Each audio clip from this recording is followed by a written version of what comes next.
So I had another great question in the comments, which I want to answer. And the question was, you have such a large net worth, you own a lot of real estate. Like, why do you need life insurance? Right? Because life insurance, you're passing off a lot to your kids already.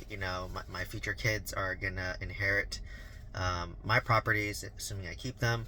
And then plus, for my parents, when they pass, I'm gonna inherit their properties, and that's how generational wealth is built, right? So the question was, well, with so many assets going over to your future kids when you pass, and obviously, I'm gonna continue to grow my wealth and my net worth, ideally. So why do you need life insurance, right? And I have a couple of videos talking about life insurance, but I basically have like three policies right now. I have a term life insurance policy for about $1 million. That's about $60 a month. I have a index universal life insurance policy, which is around $1.5 million. If I want to max fund it, I have to put it around $3,000 a month. If I minimally fund it, it's roughly around maybe $500. And I also have a $2 million variable universal life insurance policy, and that one minimum is 500 and the max is, I think, like 3,500. So in any case, if you have all my life insurance, I have roughly $4.5 million of life insurance. And the question is why, right? I have a lot of assets. When I pass, they're going to inherit some real estate, some index funds, and some life insurance. Like, is it overkill? And it was a great question because it got me to reflect a little bit. And off the reflection, so I bought my life insurance policies back in 2019, and this was before I had a lot of real estate. This was before I was just working, had maybe 2 rental properties, and I just really saw it as like another alternative investment vehicle. I didn't really think about it as, passing off to my kids, which is, there's a benefit, right? Like, if something happens, it passes on tax free. But I was more looking at life insurance, at least the term life insurance. That's just, it's cheap. There's living benefits for my term life insurance. So let's just say, like, I had a heart attack, knock on wood, I don't. But if I do, then I can, like, it has living benefits. So I could pull out like 40-50% of that term life policy if I submit documentation to Transamerica, my life insurance carrier, right? So let me give you an example. So let's just say I have a $1 million policy. I have a medical event that qualifies. So let's say I have a heart attack. Heart attack survival rates is very high usually. So I have a heart attack. I submit documentation. I can get I think my policy is about 50% of my death benefit up front, tax free.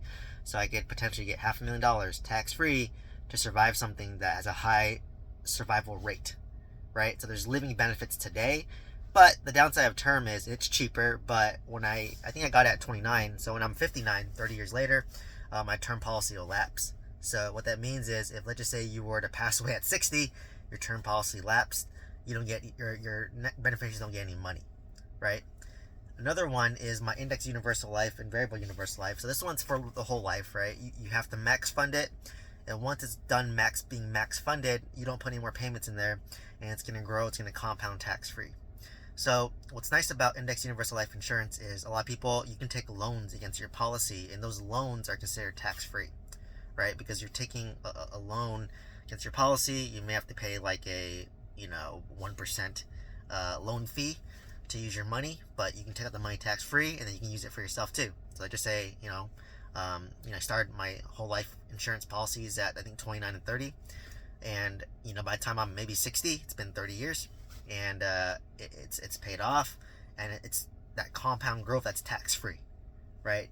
And once you have that compound growth that's tax free, I could take that money out as a loan, tax free, pay a 1% fee, and I can use this to fund real estate. I could use this to live my lifestyle. I could use this to help my future kids, right? So there's benefits of using life insurance today. So it's not life insurance. Term life insurance only applies, for the most part, when you pass away, unless you have living benefits like me. Then you have some utility if you qualify. For the whole life insurance, obviously, if something happens to you, and let's say you have a max funded, your beneficiaries, your kids, get a huge lump sum that's tax free.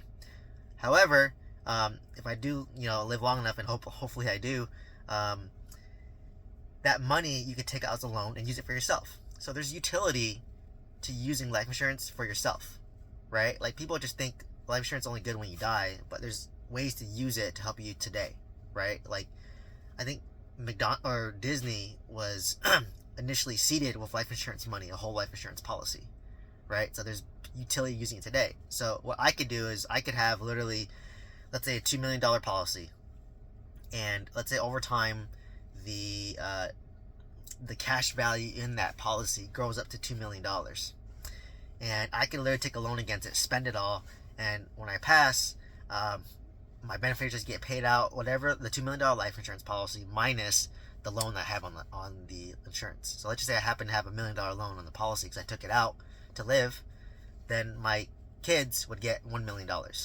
right? So there's a way to use the money today. So if I have so many assets that don't know what to do with it, I could literally take out my life insurance money as a loan and use it for myself personally, right? So my goal isn't to touch that, and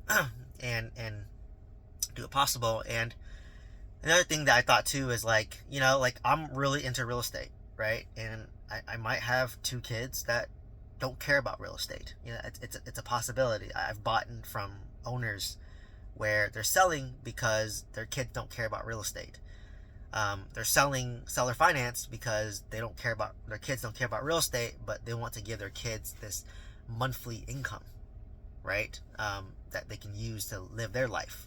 So my kids may be the same thing. Like I hope one kid likes real estate so we can continue the empire and continue building real estate.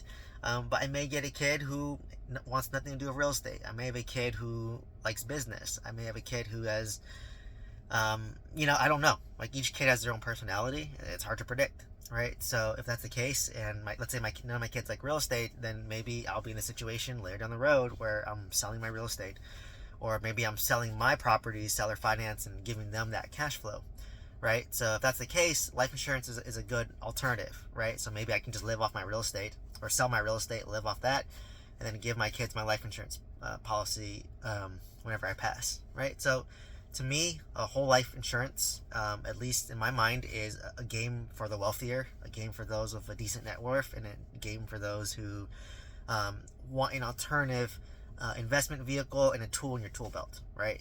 If you're kind of minimum wage, or trying to get out of larger debt, maybe whole life insurance isn't a good starting point, but term life is, right? So it really depends on your situation.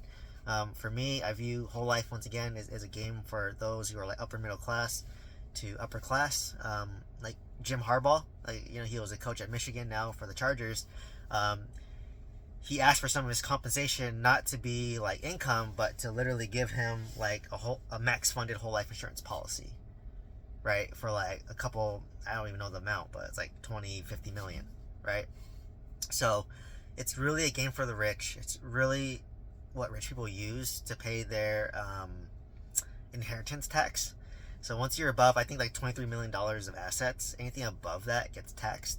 So a lot of rich people, are privileged enough to, let's just say they're worth $100 million and they're inheriting it, and let's just say, for simplicity, the inheritance tax is 50%, and then so you're paying $50 million in taxes. So what rich people do is they'll buy a $50 million whole life insurance policy, and what happens is when they pass, that $50 million will be used to pay the inheritance tax, right? So that's how the rich get richer. And like I said, it's a game for the rich. So life insurance, it's a tool. You have to use it correctly in order to maximize from it. It has utility when you die. It has utility to pay your inheritance tax if you're that wealthy. It has utility to give you living benefits if you need it. And worst case, if let's say you pass sooner than you anticipate, then it's a lump sum for your kids and your wife, right? Because down the road when I get married, most likely my wife will be working part-time. I'll be the main money maker via W-2, as I build my assets and as I build my business. But if something were to happen to me, at least my wife and my family will get a lump sum, and then they can still maintain their lifestyle, right? So that's why I do it.